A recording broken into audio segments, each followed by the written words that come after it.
Le chaud soleil de juin se couche sur Rome. Titus rentre vers son insula après une dure journée de labeur. Il fait sauter entre ses doigts les 2 sesterces de salaire quotidien qu'il gagne à la forge. Il est content de lui, les salaires ont encore augmenté. Oh, non pas qu'il en ait absolument besoin pour faire vivre sa famille, ils mangent tous à leur faim. Mais peut-être pourra-t-il offrir un petit cadeau à sa femme. Une riche litière pourpre transportant un sénateur passe à côté de lui, portée par des esclaves nubiens. Titus soupire. Si seulement il pouvait se payer ne serait-ce qu'un esclave. Salut, c'est Clem, et bienvenue dans Histoire de se la raconter. Pas mal. Pour comprendre un peu mieux ce que pouvaient être les rêves, les aspirations et la vie de Titus, forgeron à Rome, nous allons aujourd'hui parler du niveau de vie dans l'Empire romain. Rappelez-vous, la dernière fois, nous avions parlé de la démographie romaine et nous avions lié la dynamique de population au développement du niveau de vie. Par exemple, l'explosion de la population entre moins 300 et plus 100 était en partie due à une hausse de la natalité liée à l'optimisme d'une population qui vivait de mieux en mieux. Nous allons en fait diviser le sujet en 2 vidéos au cours desquelles nous essayerons de comprendre quel était le niveau de vie dans l'Empire romain. Ce serait intéressant de savoir par exemple si on vivait mieux à Rome, ou bien au Moyen-Âge, ou même pendant la Révolution française, ou même dans certains pays aujourd'hui. On se posera une question hyper actuelle. Y avait-il des fortes inégalités? Avait-on un Donald Trump romain gagnant à lui seul autant que la moitié des citoyens de l'Empire? Bon, après, vous dire qu'un Romain gagnait 700 sesterces par an, ça vous dit pas grand-chose si vous connaissez pas en fait la valeur des choses. On s'intéressera donc à la consommation. Qu'est-ce qu'on pouvait s'acheter avec un salaire moyen de l'époque? Est-ce que Néron pouvait se payer son iPhone 6S? On s'intéressera surtout à la nourriture et également à quelques objets manufacturés. Enfin, comme nous l'avions fait la dernière fois pour la population, nous essayerons de retracer une dynamique du niveau de vie tout le long de l'Empire romain. Et oui, l'Empire romain, ça a duré 1000 ans. Donc ce serait complètement absurde de considérer cette période comme statique. Il est évident qu'il y a eu des changements incroyables qui sont survenus entre moins 500, le début de la République, et la chute de l'Empire en plus 475. Ça serait comme si on vivait aujourd'hui exactement comme au temps des croisades.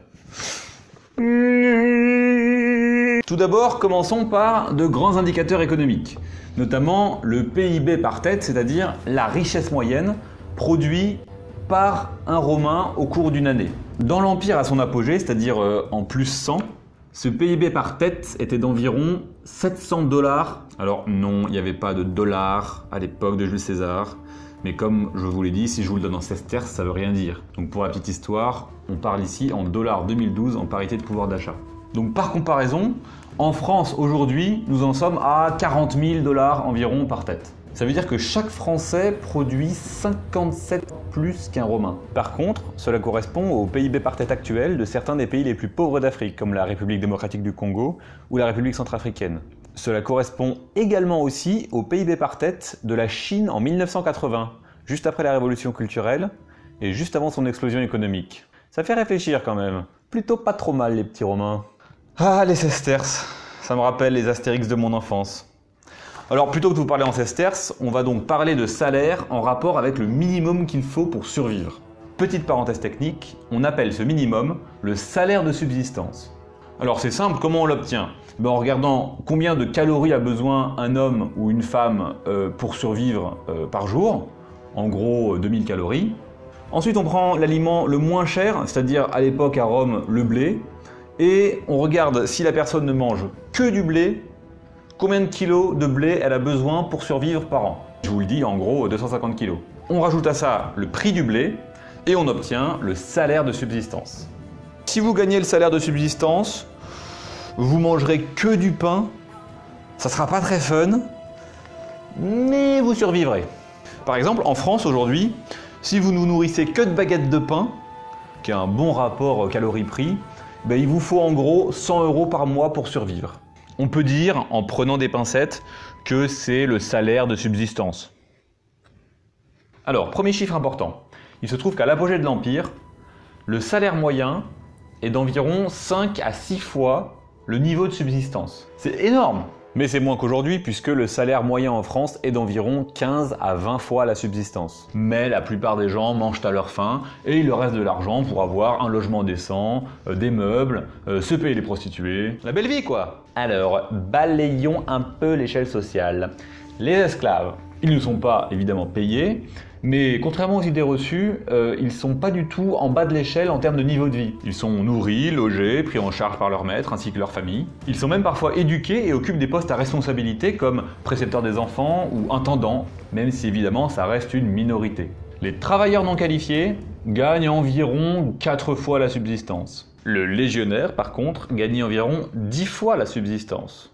Quand tu dois payer quelques centaines de milliers de gros bourrins bardés d'acier qui sont loyaux à personne à part à leur général, qui coulole, tu le fais bien. Du côté des gros bourges, Cicéron, avocat, orateur, puis consul, gagne environ 1000 fois la subsistance. C'est l'équivalent en gros d'un petit PDG du CAC 40. Pline le Jeune, sénateur, gagnait 10 000 fois la subsistance. C'est l'équivalent en gros du salaire de Zlatan lors de son passage au PSG. Mais moins belle coupe de cheveux quand même. On a donc une société de très riches. Mais est-elle vraiment inégalitaire?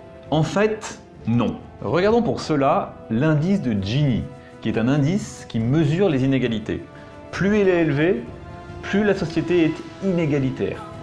Plus il est faible, plus la société est égalitaire. Eh bien, celui de l'Empire romain est d'environ 39. c'est plus inégalitaire que la France d'aujourd'hui, qui est environ à 31, mais ça l'est moins que le Brésil actuel, qui est environ de 51, et c'est en gros équivalent à la société américaine des États-Unis aujourd'hui, dont le Gini vaut environ 41. En fait, on assiste à une montée en puissance très importante d'une classe moyenne urbaine à l'apogée de l'Empire. Aujourd'hui, nous avons vu que la richesse par habitant dans l'Empire romain à son apogée était d'environ 700 $ par tête, ce qui la classe environ au niveau des pays les plus pauvres actuels, plutôt pas mal. Nous avons ensuite défini le niveau de subsistance, et nous avons expliqué que les Romains gagnaient environ, en moyenne, 5 à 6 fois plus que ce dont ils avaient besoin pour survivre. Enfin, nous avons eu un petit panorama des inégalités de revenus dans la société romaine, qui n'était finalement pas si élevé que ça pour une société traditionnelle. Et nous avons identifié la montée en puissance d'une classe moyenne urbaine, dont nous parlerons plus en détail dans une prochaine vidéo. Dans les vidéos qui suivent, nous verrons ce que les Romains faisaient du reste de leur argent. Nous parlerons également de la dynamique du niveau de vie, puis nous conclurons sur une leçon clé tirée de la chute de Rome que tous les électeurs actuels feraient bien entendre. À bientôt!